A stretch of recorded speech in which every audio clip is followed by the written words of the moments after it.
I concluded with this statement that we acquire language in one way when we understand it.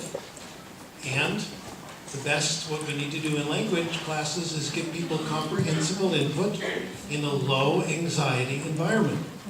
They give students lots of comprehensible input. They keep the affective filter low.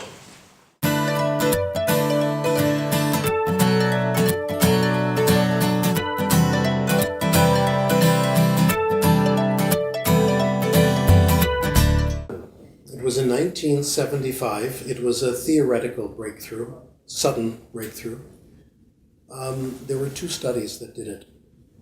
One study was with a graduate student. Her name was Pauline Pon, P-O-N. She was from China.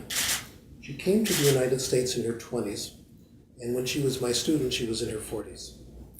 And for her homework, for her research, we looked at her own English development. She spoke English very well, but made small little errors here and there, okay? Her writing was beautiful in English, but speaking a little bit of an accent occasionally.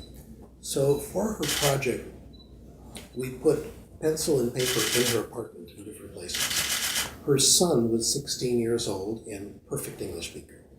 Whenever she would make a mistake, we would write it down. The son would write it down. At the end of the few months, we had a list of her mistakes. I asked her about each individual mistake. Nearly all of them she could correct. She knew the rule. What does that mean? It means there are two systems.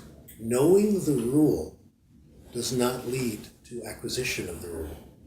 There's the learned system, where you know it consciously, and the subconsciously acquired system, and they're different. And Pauline's case showed that learning was not enough. Now, each of those rules she knew very well. She had taught them. She had taught ESL. Like, she made mistakes on third person singular. I go, you go, he goes. She has known that rule since she was 10 years old. She's taught it. She's given students drills. She still misses it because it happens to be very late acquired. Learning does not become acquisition. Schools do all this learning, which is very unnatural, very difficult.